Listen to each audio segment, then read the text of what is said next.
Assalamualaikum warahmatullahi wabarakatuh. Saya membuat video ini untuk memenuhi tugas ujian akhir semester mata kuliah psikologi. Dalam video kali ini saya mau menjelaskan tentang sensasi dan persepsi. Pertama, mekanisme sensasi. Kedua, hubungan antara sensasi dan persepsi. Ketiga, distorsi persepsi dan ilusi optik. Sebelum video ini saya lanjut, perkenalkan, nama saya Musfinah. NIM 2402035, Prodi PIOD. Latar belakang. Pertama, mekanisme sensasi. Kedua, hubungan antara sensasi dan persepsi. Ketiga, distorsi persepsi dan ilusi optik. Materi. Sensasi dan persepsi adalah dua konsep yang saling terkait dalam psikologi, yang berhubungan dengan bagaimana manusia menerima dan memahami informasi dari lingkungan sekitarnya. Pertama, mekanisme sensasi. Sensasi adalah proses awal ketika organ sensorik mendeteksi rangsangan fisik dari lingkungan. Mekanisme sensasi melibatkan 1. Stimulus eksternal, sumber rangsangan, seperti cahaya, suara, panas, atau tekanan. 2. Organ sensorik, mata, telinga, kulit, lidah, dan hidung yang menerima rangsangan. 3. Transduksi, proses mengubah energi fisik, seperti gelombang cahaya atau suara, menjadi sinyal listrik dalam sistem saraf. 4. Penghantaran sinyal. Sinyal listrik dikirim melalui saraf sensorik ke otak, khususnya ke area yang bertanggung jawab atas interpretasi sensasi tersebut. Contoh, mata menangkap cahaya yang diubah menjadi impuls listrik dan dikirim ke korteks visual otak untuk diolah. Kedua, hubungan antara sensasi dan persepsi.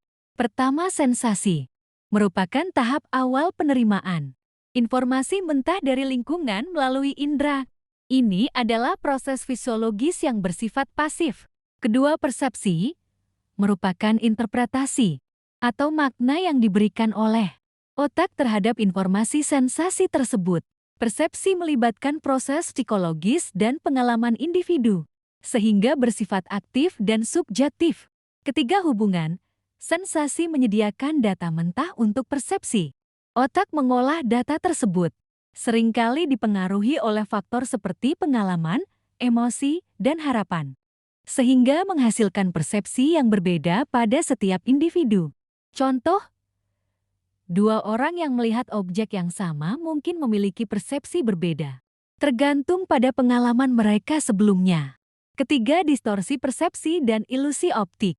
Distorsi persepsi terjadi ketika otak gagal menginterpretasikan informasi sensorik dengan benar, sehingga menghasilkan persepsi yang berbeda dari kenyataan. Ilusi optik adalah salah satu contoh distorsi persepsi yang melibatkan penglihatan.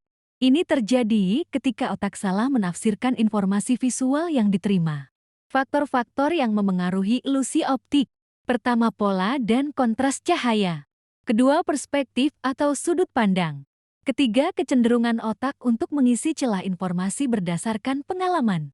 Contoh ilusi optik. Pertama, ilusi Emler-Lair. Dua garis dengan panjang yang sama terlihat berbeda karena ujung panahnya mengarah ke dalam atau keluar. Kedua, ilusi Kanisa Triangle. Sebuah segitiga tampak terlihat, meskipun tidak ada garis yang benar-benar membentuk segitiga tersebut. Kesimpulan, ilusi optik menunjukkan bagaimana persepsi kita dipengaruhi oleh asumsi dan konteks yang dapat mengarah pada kesalahan interpretasi terhadap informasi sensori. Terima kasih. Wassalamualaikum warahmatullahi wabarakatuh.